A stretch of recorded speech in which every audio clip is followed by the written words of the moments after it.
Yeah, good win for Northwestern. Guys played hard. They're always tough to guard. They execute. They make you work. And defensively, they continue to be, really solid. They're big at a lot of positions. And it really comes down to the three-point line tonight. They did a fantastic job. Aaron Falzon, you got to give him credit. He had come in the game, hadn't been playing much, and he's obviously known as a shooter, but he got going. And one guy changed the game there in two crucial parts. And we weren't really able to get that under control for a little bit. But we got going there in the second half, able to fight. Was proud of the guys to show the fight. They played hard. We were able to get, obviously, some defensive rebounding and get out in transition. And had our opportunities there in the last 6 minutes to keep it at one possession. Just we weren't good enough. And didn't shoot the ball well enough on the road again, to win. So, give them credit. They did a lot of nice things. For us, it's all about the next opportunity, and we have two more before we have a home game, and look forward to obviously playing against Michigan in a good environment. Mike? How do you reconcile the team you saw in the last 8 minutes with the first 32? How do you maybe get that life, that energy to sustain itself over 30, 40 minutes? We were good to start the game. Played really hard to start the game. We had our opportunities to extend the lead a few times, and in the last 8 minutes missed some real easy ones, and wasn't able to make the open ones when they give it to you. So they closed that gap. Second half, at home, you're on the road, had a couple guys really step up and make some shots. And for us to be able to dig in, which is what we've seen from this team a lot, over the course of the season, they find a way to kind of hang in there, which they did tonight. And part of it was we had some guys I thought, really tried to attack. Robert was a lot more aggressive tonight in his 32 minutes. That's probably the most aggressive he's been since he's been injured. Obviously I thought Justin and Juwan on the glass tonight were very, very good, very active for us, which was good to see. And, Al having, double figures again was good. But we have to continue to find more from other people, and we have to continue to find more movement. It's been a challenge with this team, with the way that some teams are guarding us, that we're not able to move the ball and move ourselves as much. When we did, good things happened for us in the game. We got drives, we got fouled, and we have more spacing, obviously, when the ball went inside. Zach? I think it's like 8 for 55 from behind the arc the last 3 games. Are there things that you can point to? Is it guys just maybe needing some confidence back? Yeah, probably a little bit of everything. I think some of it is the way teams are choosing to guard us, which is to give guys the open look.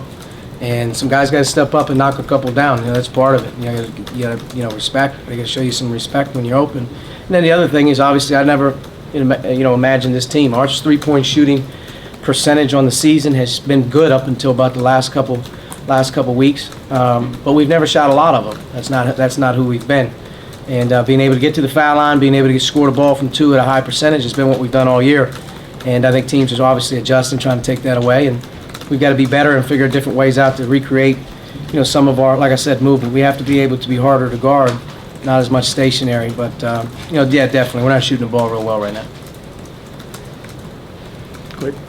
You had a real 11-minute drought there with just 4 points. Was it just that stationary thing you're talking about on offense? End of the first half? Yeah. We couldn't score. I mean, we had the opportunities, I thought, with some stuff around the rim that didn't go down. We had a couple possessions where, obviously we turned it over a little bit. But, definitely at the end of the first half, it got stagnant, and then that three-point line took effect. They feel like they're 20-pointers, when they go in. It's like a guy makes a three, it's like a 20-pointer. But the score being what it was at half wasn't as concerning. The first 10 minutes of the second half, defensively really cost us. Archie, you have 6 guys play most of the minutes. Is that too many minutes for those 6 guys? That is what it is right now. Until we can find some, more off the bench, until we can find some more opportunities to get those guys in, that's what it was tonight. Hopefully it'll be different as we continue to, evolve as the season goes. And, tonight those guys logged a lot of minutes, and that's probably what it's going to be. Hopefully we can get Evan a little bit more. Hopefully we can get Cliff and Demezi and Jake in there a little bit as well right now, because that's what we have. Not having Devontae right now, how much does that hurt? I mean, obviously he's played a role on our team this year and he's played minutes, but he's not available. So we just go with what we go with. Can you shed any light on what happened or how long he'll be out? No, there was a statement issue. Just go to that. Dustin? You talked about just the way you guys are being defended. I mean, just how much is that having an impact on Romeo in particular? It seemed like he was facing 2 and 3 guys when you're trying to. They do a good job. You know, teams in general are doing a good job of making tough catches. You know, obviously trying to, be physical with them. They're putting 2 on the ball constantly, and they're making him a passer, and that's what he's having to be a willing passer. But, he's got to continue to work. He's continue to work on the glass. He's got to continue to find different ways.